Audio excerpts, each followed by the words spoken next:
think that we're ready to start. So it's a pleasure to have you here. So I will soon ask you to introduce yourselves. And so this will be basically a panel discussion about doctors in industry and beyond. So that's somehow like the loose topic, and basically we have prepared maybe 12 questions, and so that you basically saw them beforehand. So maybe you have some ideas how to answer them even, so they are not coming by a big surprise. And please, there is this slido.com an agent forum. So we will kind of change the slides. Maybe we have 3 of them, or yes. So they're kind of like changing it according to the theme and so forth. But so the first question is basically, let's start from Samuli. So that introduce yourself and tell us briefly about your mathematical background and connection to industry. Okay, thanks, Tuomo. So my name is Samuli Siltanen. I currently work as a professor of industrial mathematics at the University of Helsinki, but I did my PhD here in Otaniemi in 1999 under the supervision of Eriksson-Bique. The topic was inverse problems, more precisely electrical impedance tomography. And then when I was finishing up my PhD thesis, I didn't see academic prospects right then, so I actually applied for instrumentarium imaging that was announcing a position for X-ray. It's like a medical imaging company that made X-ray devices, and they wanted to make them 3D capable, like tomographic devices. So then I went for industry. I spent there like almost 6 years, and in between I did one postdoc stint in Japan. That was purely academic in between. And then in 2006, I got fed up with the industry and returned to academia, first in Tampere for a few years as a professor of mathematics, and then 2009 to University of Helsinki. Okay, thank you, Sam. Yeah. So maybe to Riikka. Thank you. So my name is Riikka Schroderus. Thank you for the organizers for this invitation. Happy to be here. I studied mathematics at the University of Helsinki. Had my PhD in 2017. It's in the field of functional analysis and operator theory. Currently, I'm working as a data scientist in this company called Relax. I started there. It's what we call product house. So we have a certain software product which we sell to our client customers, and we develop that product. Before Relax, I worked in a couple of consulting companies as a data scientist as well. Okay, thank you. And Rami? Yeah, so also thanks to the organizers. I'm happy to be here. I'm Rami Luisto, and I got my PhD from University of Helsinki under Pekka 2016. Hey, Pekka. And I was actually, as a student member, in the committee that hired Samuli, so you kind of owe me your job. Duly noted. Yeah. And yeah, after I got my PhD, I spent a few years postdocing at UCLA and Prague, and most importantly, Vascular, of course. And then roughly 1 or 1.5 years ago, I started as a data scientist at Digital Workforce Services, where we do kind of something called robotic process automation. So kind of robots that do stuff on your desktop. And I'm mostly involved when the robots can't rely just on algorithms, but require some AI capabilities. So then I bolt them on and wish for the best. Okay, thank you, Rami. And then finally, Esko. So. Okay, yeah, thanks for the invitation. So my name is Esko Heinonen. I also graduated from the University of Helsinki in 2017. This is just by tour.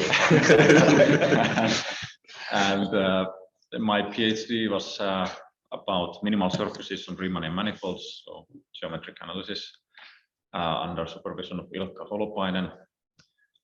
Then I continued a bit, almost for a year as a postdoc in Helsinki, and then 1 year in Granada in Spain, postdoc pool grant, and then almost 2 years in Jyväskylä. And now in the beginning of July, I started as a data scientist in Elisa. But I'm not officially employed by Elisa, but I got this postdocs in companies grant. So the idea there is that I'm first 1 year with the grant, and then a priori it's a two-year project. So the second year would be hired by Elisa, and it is AI ML team that I'm working at.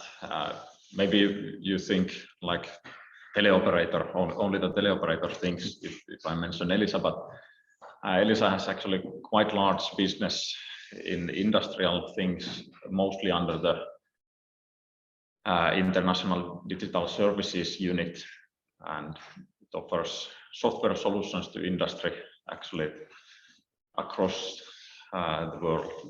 So yeah, maybe that's a brief introduction. Right. So let's take a kind of quick look what the people are saying. Yes.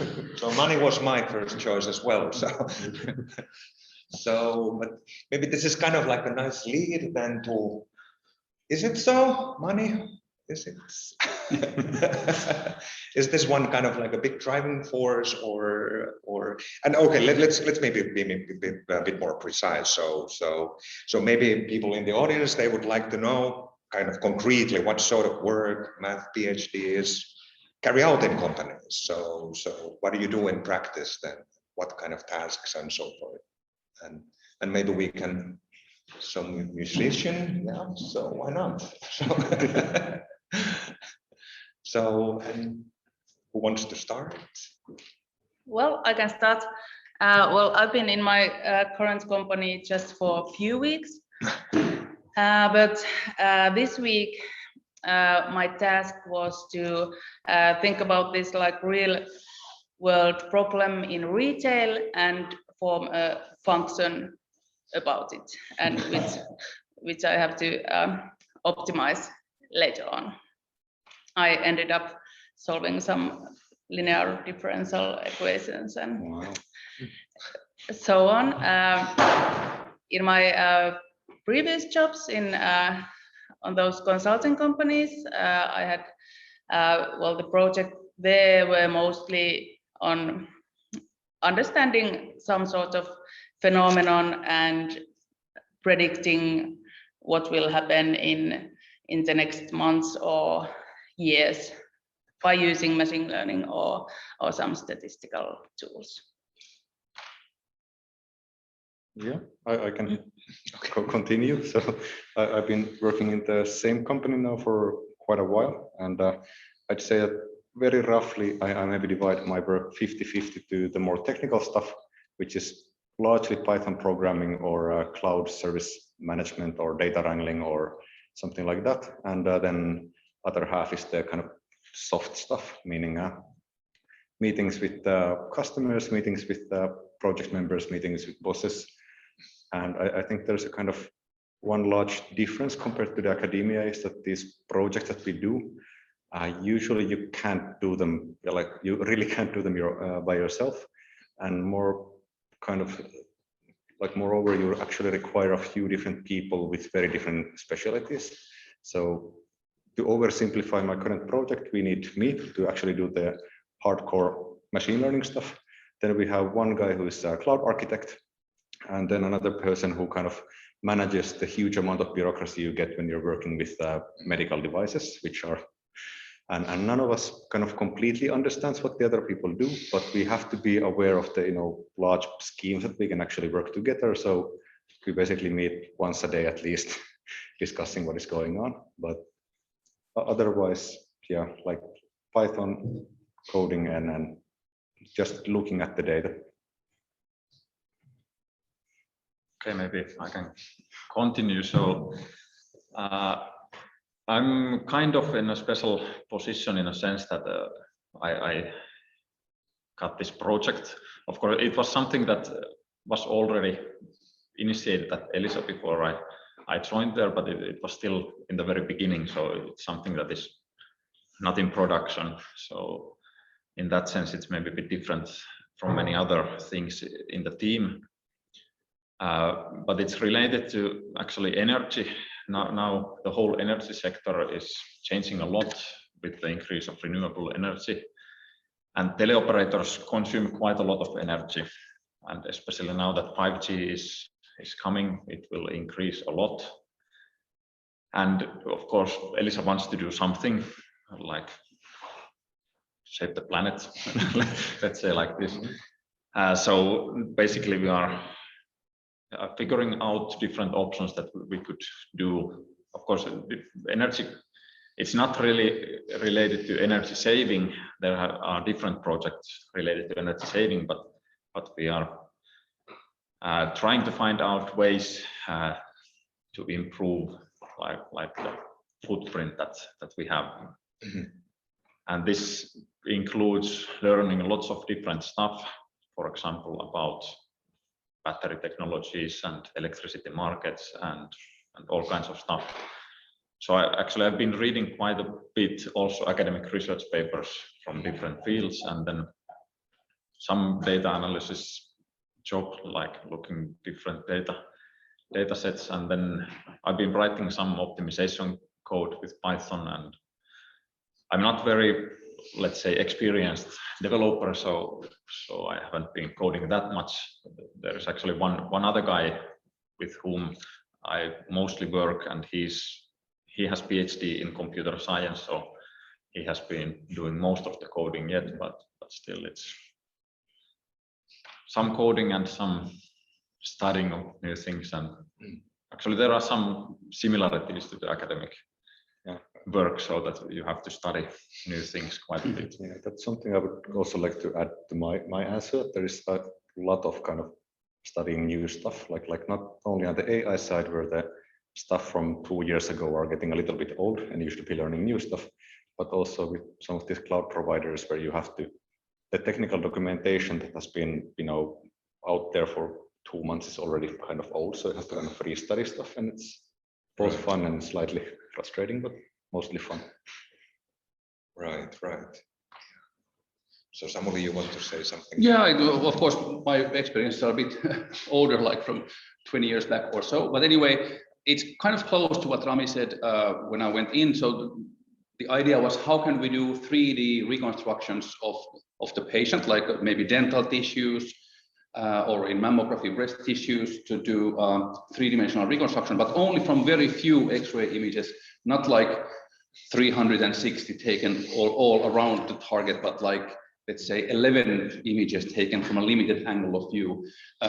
So that was one thing to look at this mathematics, and it was kind of challenging because I quickly realized that not much research had been done in that kind of problems. It was usually like much more data. So it was mathematically quite interesting and challenging. And then the other half, like Rami said, I had to learn, what do dentists really want? What's their problem? And radiologists, what products do we have at the company? How could we improve them? And then to talk to marketing people, to software engineers, to salesmen, to everybody, to get a feel. What would be the most productive thing to do? And then on the science side, how to use math to make it happen. And then programming, MATLAB testing, and then C++ for more production close code in those days. Right. So you see, we start to have questions here. So I could basically start maybe a bit from the second one. So this is kind of like what's actually the added value from the PhD? So when you go to the industry and sort of like, what is your own experience of that one? So what is sort of like a plus or a minus? I think that it used to be a minus, now it's a plus. Yeah, I kind of want to start because I think the very beginning of my company is, in my view, a very good example, because I had done 4 hours worth of AI consulting before I started in the current company, and so this was my first kind of actual applied job. And on the first day, they explained me how this one very complicated AI system works. And they told me that the accuracy of this component is 15%. Please have it be 30% by the end of next month, and go do. and this feeling of like, I had no idea how the system works. I have no idea to fix it. I have no idea how anything works. but this is like Tuesday when you're a postdoc. Like, there's going to be Exactly. you're kind of there's something completely new and really hard coming your way, but then you just start chipping at it and learning it and breaking it down, and then in 1.5 months I had improved it, and I actually think that they didn't expect me to actually do it, but it was I think I made a good first impression. So yeah, I completely agree with Rami. The experience of solving hard problems and unknown problems. So from that experience, you certainly benefit in industry as well. Yeah, and you are somehow used to read stuff that you don't know anything about. So it's not completely impossible to understand new things. And how is it to you these days? I had the feeling when I was looking for jobs that there was a very big difference between companies that had already some PhDs there and companies who didn't have much. Maybe it's different these days, but if they had PhDs, they kind of understood the value of it much better than when there were no PhDs. So in such a company, where they don't have a lot of PhDs before, they maybe don't know what to do with that kind of expertise. Yeah, actually, like one of my bosses did tell me like half a year later that even though they had PhDs, he said something like, "We had no idea that mathematicians are like you." Like, that the image of a mathematician was It was less. a compliment, right? Yeah. I hope so. but yeah, I think there are some prejudices against maybe mathematicians, and if they have 0 PhDs, then maybe. But on the other hand, I get the feeling that sometimes when you talk, let's say when you talk with marketing, or the marketing takes you into a sales event, that they can sometimes kind of sell. So, well, now we have a PhD here to tell you how to do it. So you kind of they can borrow your prestige, and you just nod when they say horrible things about what you do. But yeah, and I think I have the experience that I think in my first job interviews, or to those companies that didn't have PhDs working there. So I think my pedagogical studies from my CV were greatly appreciated, and much more than my PhD. And I was like, come on. but yeah, communication skills are important. Right. So yeah, maybe this is actually, there are sort of like, maybe the first, the third, and the fourth question are kind of similar, and maybe the common theme in them is kind of like that. Is there actually something kind of like what you would have liked to learn much more before you went to industry, or what was kind of like that when you started there? What were you really lacking? Kind of like what you would have done a bit differently, sort of like what comes to studies, or maybe during the time you spent at the university. So, well, now working at the software company, I would have studied more programming. so that's the third one. Of course, that depends what kind of job you want to get, but maybe if you're looking for data science, or well, many jobs in the industry require some programming skills, I would say. Maybe in banking and insurance companies, not that much. That you need it as well. I think it's changing. Yeah. Okay. In my observation during the last 25 years, I think it's that mathematics appear outside academic research. Mathematics always appears through algorithms, and programming is really important, because you have all these strong and powerful ideas of mathematics, but you need to be able to make them touch the world, and it is through algorithms that they do. And for me, I lost 2 jobs for the question they asked me, have you worked with real world data? Because I had programmed a lot, but I did not have experience with real world data. And that's why I took that to my heart. And throughout my academic career, I always teach in all of my courses, there is some real world data. So my students will always have that experience. But to add here, I actually took the first 2 Java courses during my second study year, but then I didn't like much programming, I would say. and didn't pass them with great grades, but I would say that it's not that big problem, because if you have done math for some time, it's much easier to study the programming later. Yeah, you can do it by yourself. There are courses online and just. I think like both like if you have a PhD in math, you're already very good at learning new stuff, and there are some similar meta structures, like breaking down proof to smaller proofs. You break down big algorithm to smaller algorithms. You understand the concept of a function, or like even a function that takes input as a function, like which is really hard for some other people at first. I think I wrote my first lines with Python in 2018, so you still have time to learn programming, and now that's my main tool as well. Right. Well, I think I didn't have almost any surprises when moving to industry. That was because I had many friends who had been working long time in different positions in different companies, and I knew people who had switched from academia to the private sector. So I would encourage to talk to people who are working in private sector, like what are the differences, for instance, in consulting companies or product houses. Everything. I had heard this many times, and it is true that in private sector, the kind of attitude of getting things done in a finite amount of time, that is important, even though it would be quick and dirty, but you don't have like years and years to solve one problem. So that is perhaps something that academia doesn't prepare you for.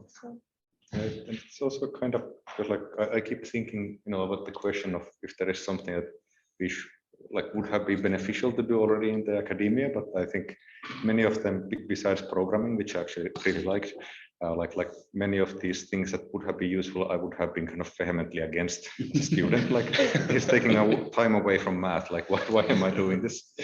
Right. It's So what you would say basically is that there is the first question: how would a postdoc or final year PhD student with only theoretical mathematics background improve their chances to obtaining their first non-academic job? What would be somehow like the concrete Learn to thing? program. Learn to program. Okay. Learn to program. What do you say if I say Python machine learning programming courses? Would that be too specific, or because? It's I think like if AI is interesting, I think at least in Coursera there was this one guy called Andrew, and whose last name is just NG, and then I don't know how to pronounce it. Yeah, he's fantastic. Yeah, like I took his Coursera long course. It was really useful. Like So I don't remember. Stanford. Yeah, like like I remember maybe 5% of the stuff he taught, but what's really important is that I have this vague memory of various concepts which I can then Google and apply. But learn to program. And so that's not twice. Esko.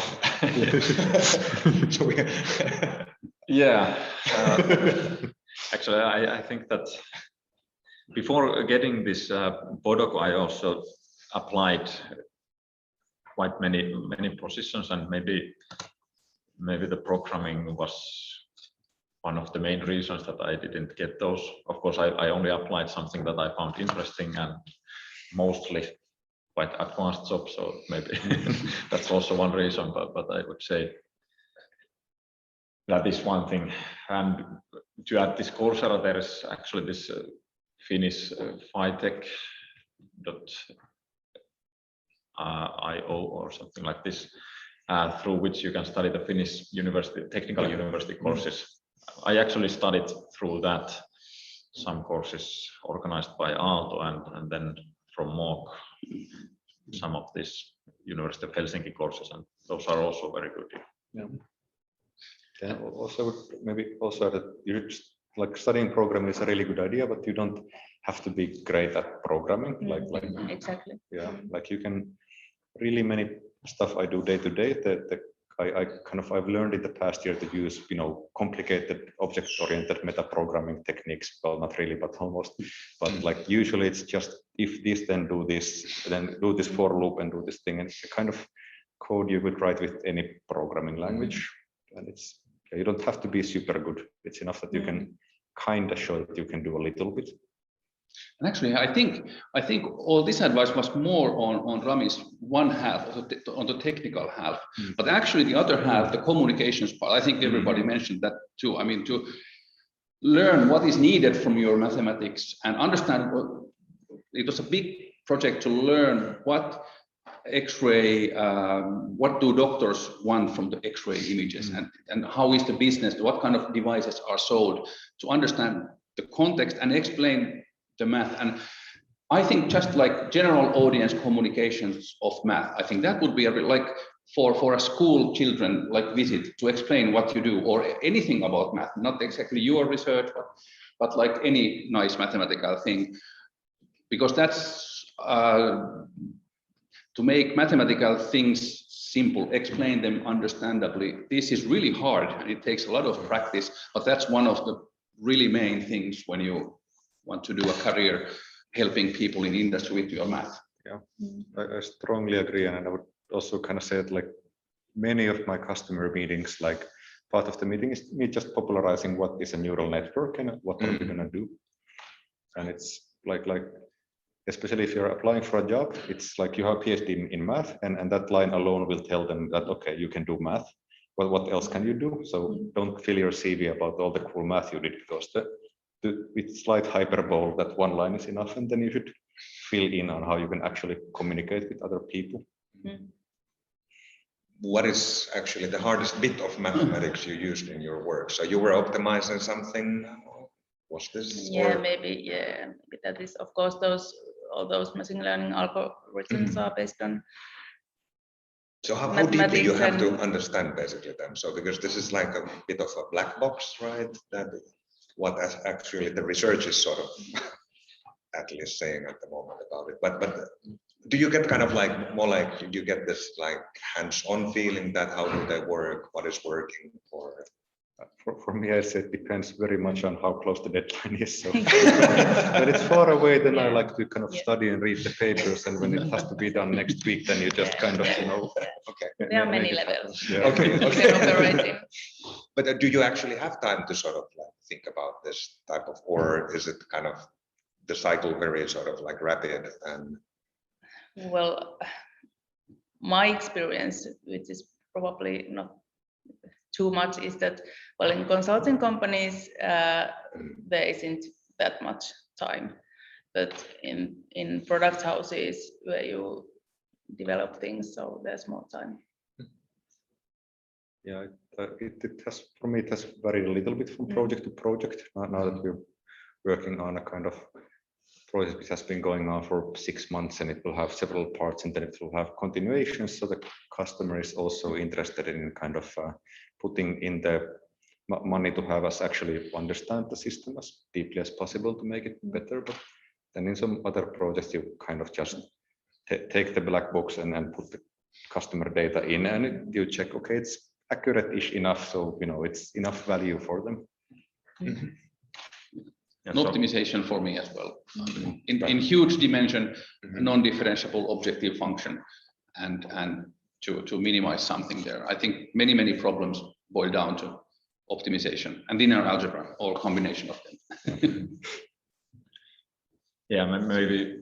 Well, I haven't used much like deep math yet. It's mainly because the project is in start, and there's lots of information that needs to be gathered and so on. And then, of course, we have been running some simulations, and maybe just to get something out of those, it's been like just do something that works. But maybe at the point that when things go to production, then it's good to check that everything is really like it should be. Yeah. Right. So let's have this one. So maybe we have what are the downsides, but then let's also have the upsides of working in the industry. So kind of ups and downs. So compared to academia? Which you miss the most, which you sort of like are the most happy to be away from? For me, let's say the most I miss, mathematicians. They're like half the people in the audience I haven't seen in a long while, which admittedly is not only due to the company. Yeah, I do miss the mathematical community and people, but I don't miss all of the kind of all of the working environment specifics that we've created for each other. For example, one of my maybe two favorite things about the company is that I don't have to apply every single year for my job and spend 1 month writing the application, and I will not go to a rant right now, but that's bad. And the second thing is that with, again, slight hyperbole, in our company, like I'm supposed to work, a little bit under 40 hours a week. And if I work more than 40 hours a week, next week, my boss's boss will call a meeting and ask, like, is there a scheduling problem? Like do we need a new deadline or something? Like, why are we failing? Why are we doing more than 40 hours a week? Which is even before the deadline. Yeah, it's. Wow. Yeah, admittedly, near the deadline, we sometimes might sleep a little bit, but then you actually keep track of the hours, and after the deadline, you take some hours off, and it's the work-life balance. Of course, is partially a personal thing. I did not succeed in my work-life balance in the academia, even though I've met at least one person who has, but. Version here.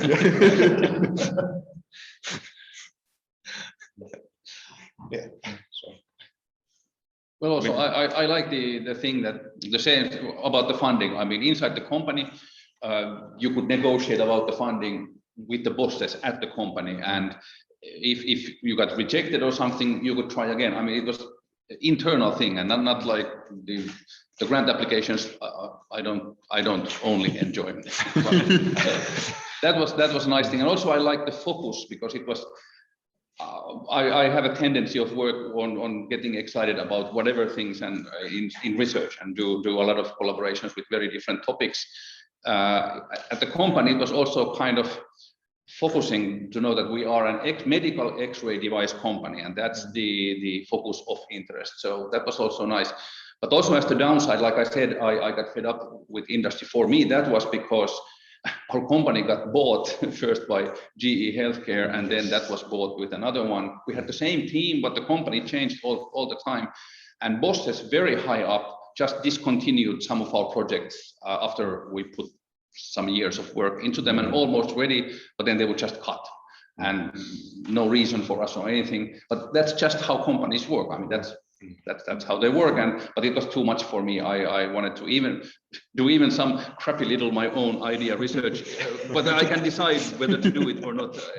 That this was hard for me. That someone decided that stop this. Right. Yeah. Maybe one upside in companies is that it's easier to get help with the problems. If there is a problem, then most likely someone will help you because things need to be solved. So then in academia, sometimes you might get stuck with something, and then you are stuck. So maybe Esko, I continue with you. So could you briefly explain about this protocol? Kind of like the program that you are in now. So how does one find suitable industry partners, and how the process actually worked in your case? Okay, so well, PODOCO is short for postdocs in companies, and I think it's been around some years, maybe from 2016, not too long. And there are basically Finnish foundations that wants to fund some research for companies. And the idea is that it's usually a 2-year project, 1 year with the grant, and then the second year from the company. And well, PODOCO itself has some kind of matchmaking thing that you can fill a profile at their webpage, and then companies can put their names there that we are interested to getting this. So I think most of the people probably get the match through that, or then if you do the profile, then probably you can access the list of the companies and pick something from there and contact that company and try to negotiate of the project.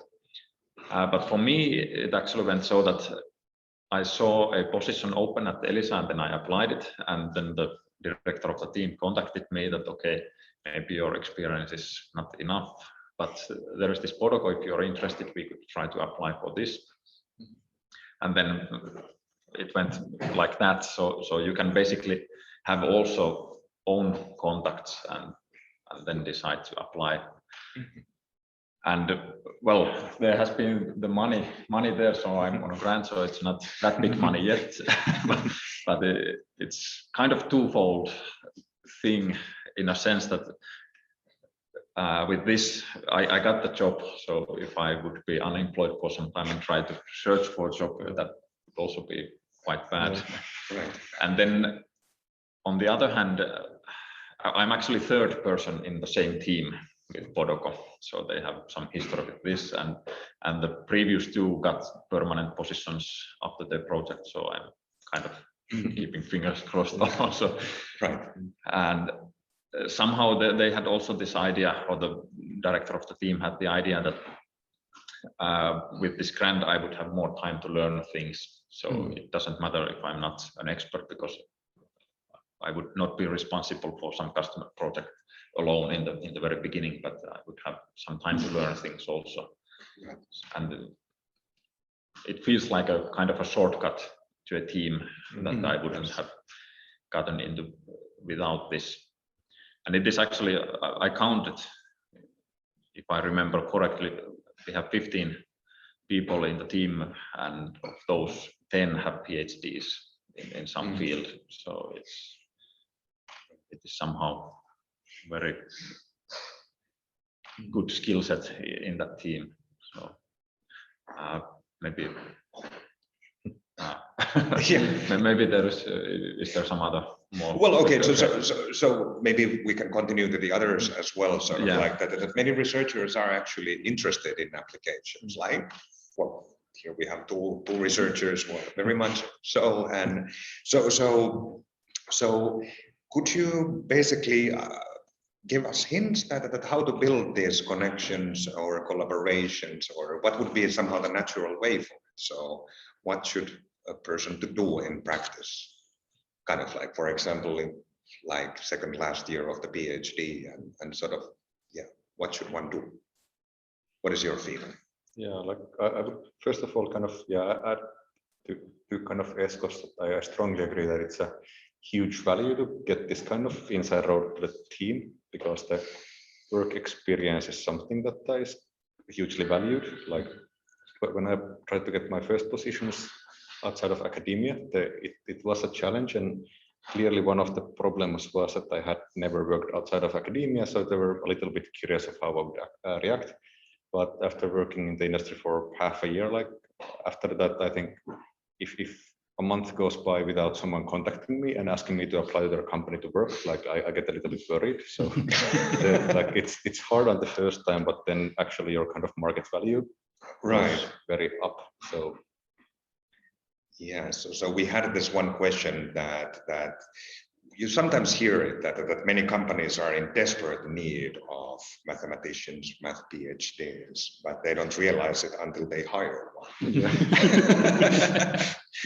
Does this have actually some reality in it, or what is kind of like that?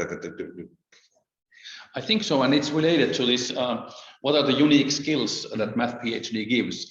I think that's what we do in math. I mean, there's a hard problem, and we can, with thinking, we can go to the core of the problem and take it out and then apply a range of techniques we have in our wonderful field of science to attack it. Like, for example, the PageRank algorithm, just an example, when they started to think maybe a page is more valuable if other pages link to it more, and see that this is actually a matrix eigenvalue problem, which you can solve iteratively, and then you get the biggest eigenvalue and the corresponding eigenvector ranks the pages.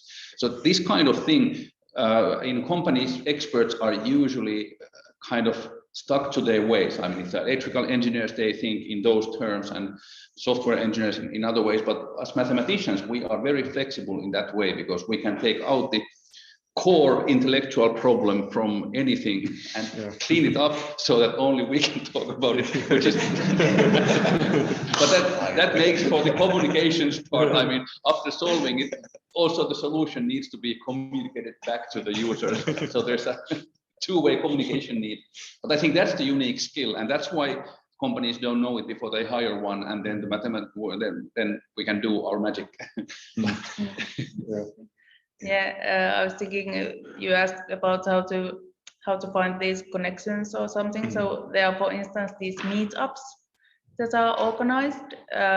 Usually some company will host an event. For instance, my company, Relax Solutions, is hosting this Helsinki Data Science meetup in February, I think. So you can go there and there will be food and beer if you're lucky, and you will listen some talks of the people working in the company, like what they have done. Of course, in data science meetups, they talk something related to data science. So there you can meet the people working in the company and ask questions and so on. Also, some hackathons are organized when you learn to program, so then you can go there and those kind of things. Yeah, I think it also like personally, I don't have an actual solution because I just happen to know a guy at the company. like the company we had was founded only 5 years ago, like by 3 guys, and now it's hundreds of people. And the first person they hired is my best friend. So when I applied, it was, you know, I had kind of very strong inside voice telling, you know, he's a good guy. But I would also say that it doesn't really take so much, like if we have someone applying, and let's say I met them at the hackathon, and I spent 15 minutes talking with them, and I just get the feeling, okay, they're actually kind of excited about the stuff, and they were easy to talk to, and you know, that's already a huge plus. And maybe master's thesis. I mean, what I supervise, roughly half of them are with a company. So there's a company topic. And for a company, I think it's kind of nice because it's not a big commitment. There's the master's thesis, and if it works well, then it's great, and they can maybe hire the graduating student. And if it's not so great, then I mean, then they just don't, and it ends there. So I think it's a nice way to touch a little bit. So at least I would love to have like help at my department. I would welcome any like graduate student willing to be a co-supervisor in such a case. So that could be one way to get a contact. Right. So Samuli, could you actually explain a bit more about this kind of like you went to industry and you came back. So how easy it was to get back? Right. Yes. I was really lucky when going there. One of my PhD project mentors, Margaret Cheney, when she heard that I'm going to industry, she got kind of a worried look on her face and said, remember to publish, so then you can come back. And I did, on one hand, I continued my electrical impedance tomography studies, like, well, on the bus rides to work and back. So it was a bit tough on that side, but also the work at the company, luckily there was scientifically new stuff happening with this X-ray tomography with very few projections. And I immediately teamed up with my inverse problems colleagues who were left in the academia. So we started some TEKES projects, which was Business Finland back then called TEKES. So I didn't really intend to like leave. I wanted to create more synergy between academia and industry. And I think that worked out. And I could publish both from the work at the university and at the company, and also, well, I did continued my PhD studies on the side, which was a bit on a tough side, but that's what I did. And then I got, and also the postdoc, after a couple of years at the company, I applied for Academy of Finland. There was a kind of exchange contract for postdocs to Japan. I think it still exists, the same program. So I could be a year and a half there. So then I brushed up, I worked only with academic research during that time. So then I could also publish a few. So keep the publishing record going.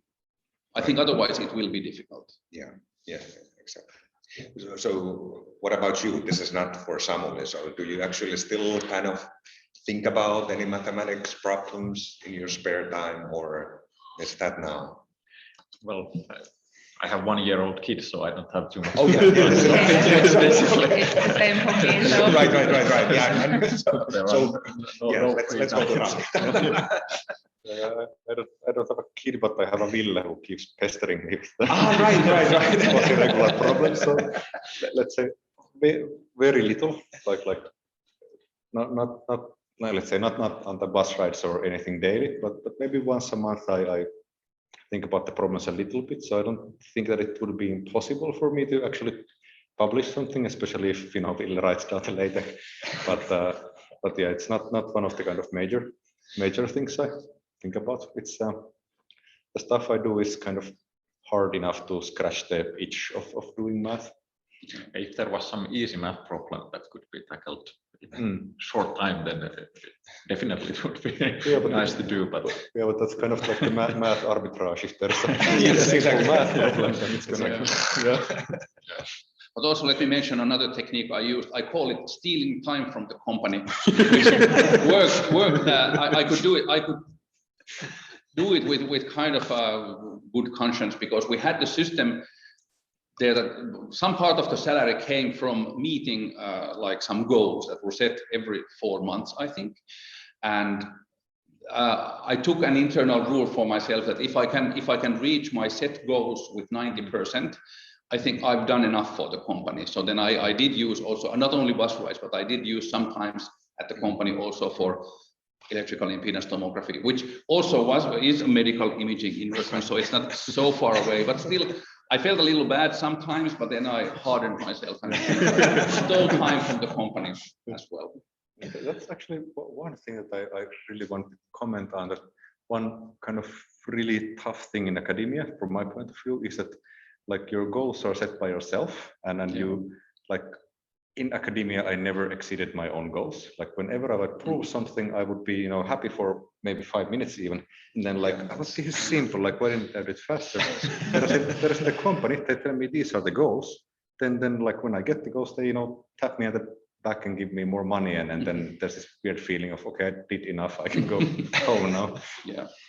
So yeah, maybe there is this one question. So are there actually some other good, so maybe this would be kind of like a nice academic idea to sort of implement in our work to be satisfied every now and then. Sounds nice. Anyone experiences with that?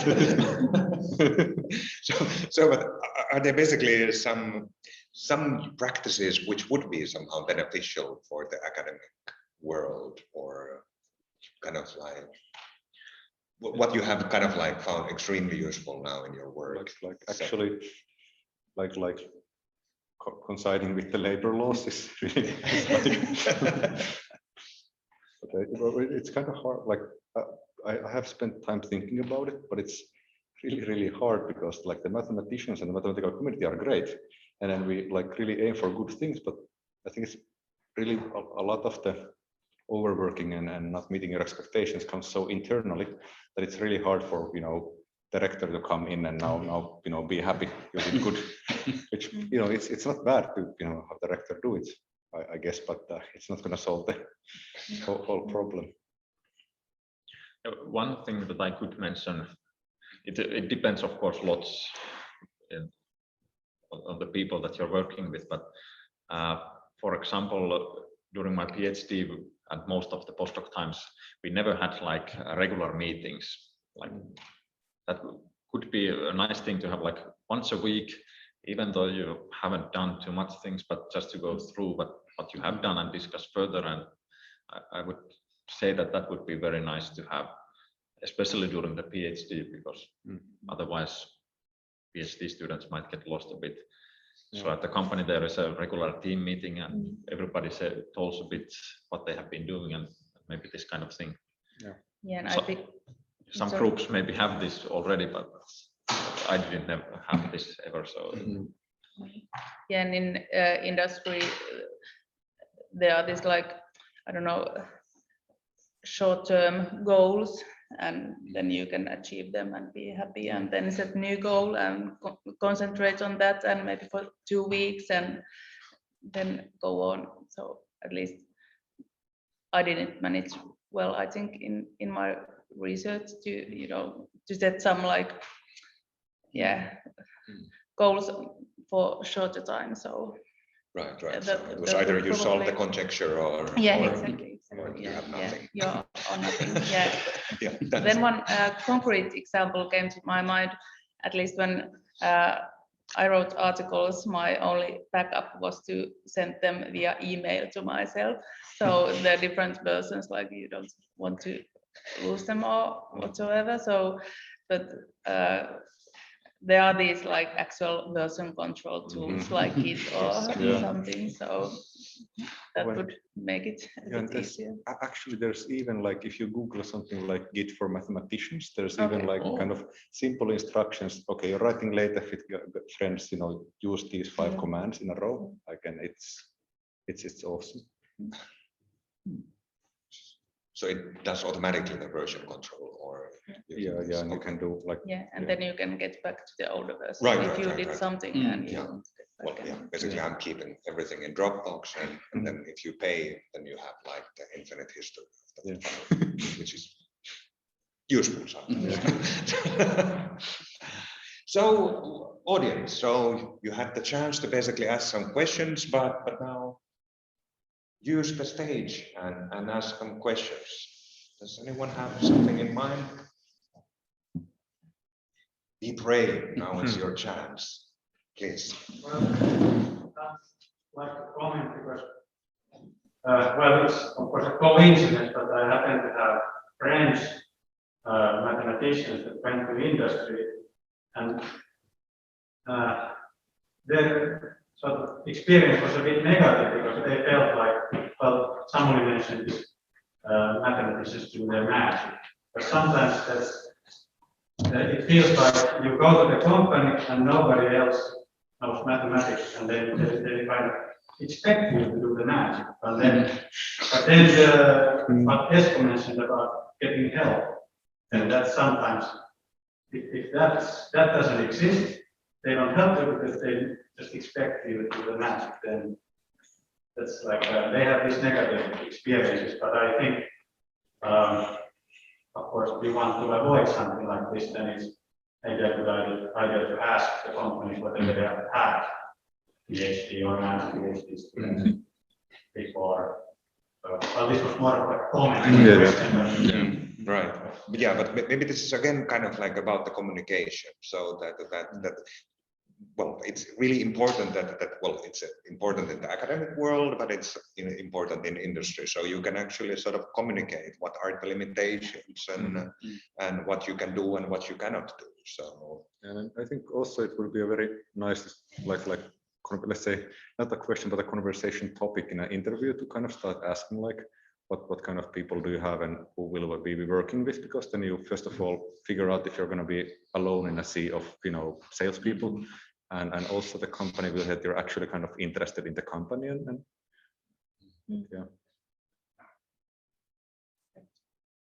more questions or comments? Samuli, you mentioned about giving master's thesis project with companies. How do you find the companies? How do you find these topics or Some of them come from my old contacts from the X-ray imaging world. There are a few companies doing X-ray devices and X-ray imaging things in Finland, so they know me somehow from those circles. But then, of course, because I'm professor of industrial mathematics, sometimes I get an email from a company saying that could mathematics be used for this kind of thing, and then I suggest that maybe we could do a master's thesis. So this happens not too often, like maybe once a year or something like this, but sometimes it does happen. Then of course, it could be possible also to actively contact companies and look for things, but I have too much administration to do that. Somehow that would be very good practice also in math, because I think if you think Aalto, like the engineering students, most of them do their thesis for a company. So maybe also in math that might improve the connection between industry and the university. And in our company, for instance, there are lots of students working part-time from Aalto. Right. All right. So we actually have now the last question. So write one thought that spoke to you about the session. So do we get anything there? Okay, we've had a long day. So we had 12 talks. How many talks we had? Something like that. So and now and soon the dinner is waiting. So Well, maybe if I can. Importance of communication. Yes, this is actually something really nice that you took. Yeah.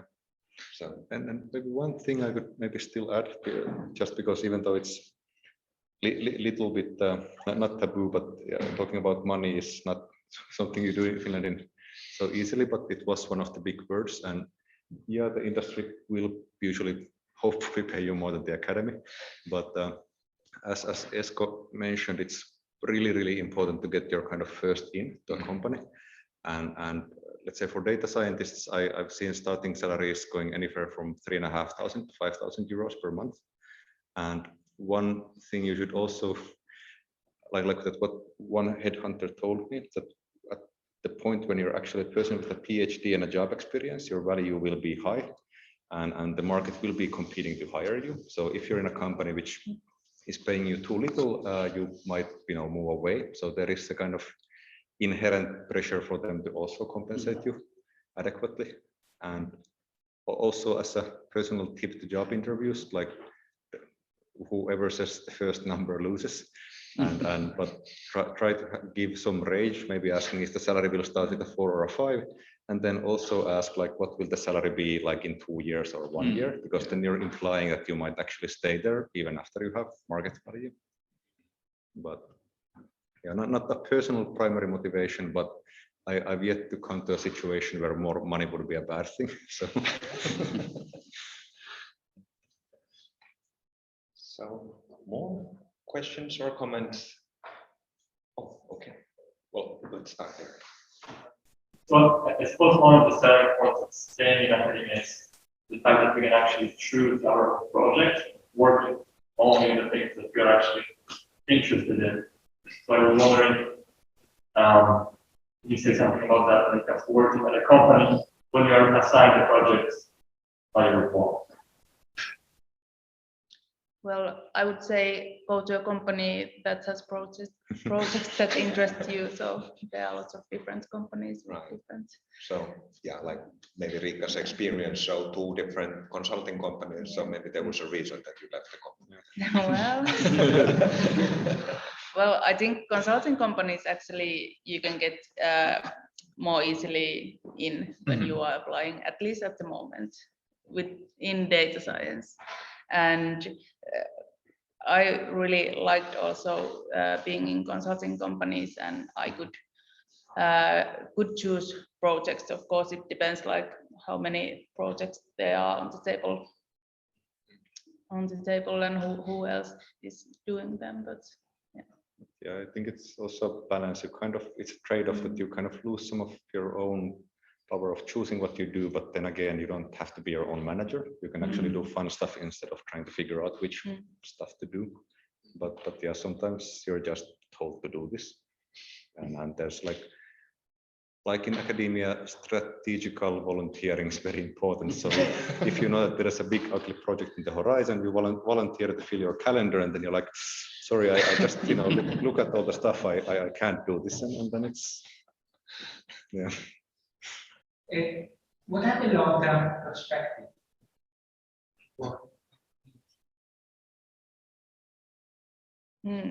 Could you repeat? Long term. Yeah. Kind of like that where do you see yourself in, let's say, 5-10 years, or Where do you see yourself in 20 years? Okay. Let's put 10. Compromise. Well, personally, I think I've never had any career plans. I've just done whatever has interested me the most at the time. So I don't have any 5 to 10 year plan now either. Personally, I guess like in general, like if you start as a data scientist, you might increase your technical skills or then maybe go to more leadership or kind of CTO positions. Personally, I actually really like programming. So every week, at least usually every day, I try to study a little bit more on how, let's say, Python internals work or something. So I'm trying to kind of increase. I would actually want to be a Python developer as an addition to being a data scientist. Now I'm just a hacker, like apparently everyone else. Yeah, I don't know if I can either answer that. 10 years is so far. Like at least when you have had contracts for 1 year. So thinking 10 years ahead would be very, but I would maybe see myself working in this kind of position that could be fine for me also. So at least so far the experience has been rather good. So I think I remember hearing about this, especially at GE, there was this idea of an expert career path and like administration career path. And I remember someone told, a mathematician told me at some point they felt that now it was the exact time when their career switched to the expert path.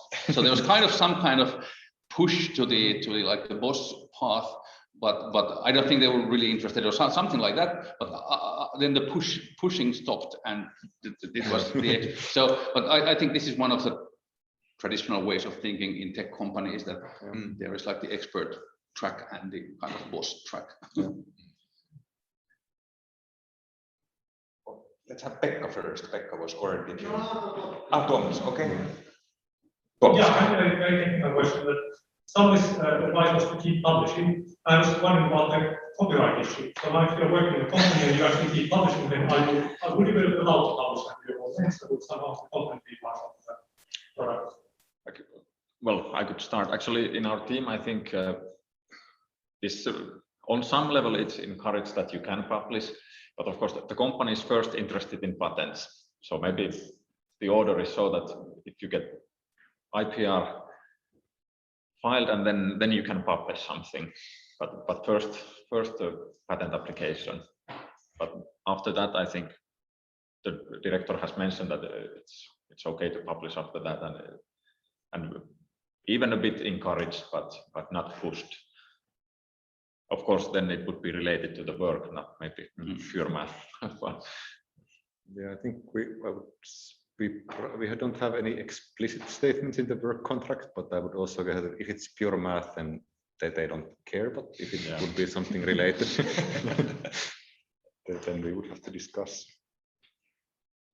And actually, in our team, they are very much pushing to get IPRs and patent applications, so that is like very much encouraged. Maybe after that, you can write some publication also if you wish.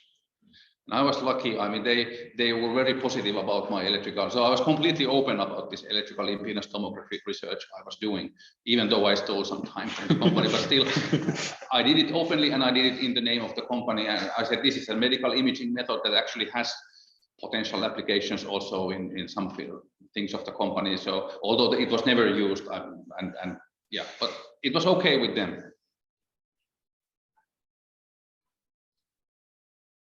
So let's have one more question. Is there? Oh, Pekka. Okay, this is a huge risk question, but that's it anyway. So, because I want to go back to a topic we talked earlier, and I was kind of wondering to ask you, so that now when you're working in an industry, so and you are working with your team, so has there been a kind of a situation when there is a mathematical problem, and then you look at it for a while, and then you say, okay, this is what we are going to do.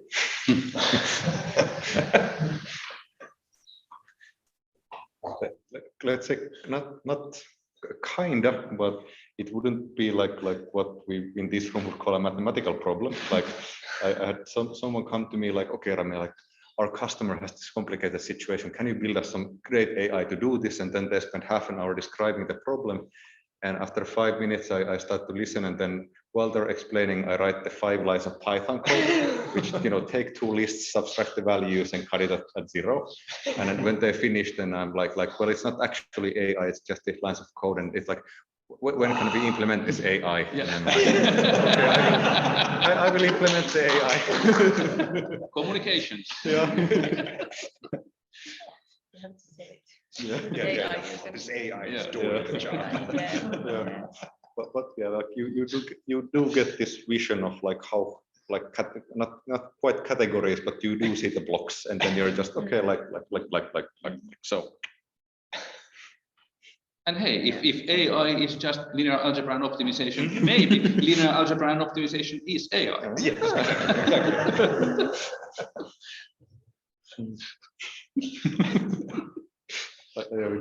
And because AI solutions can be sold for more, like AI is just expensive linear algebra. So, Yes. You can get more money out of matrices when you label them with AI. All right. So I think that it's time to call the day, and let's thank our great panelists here.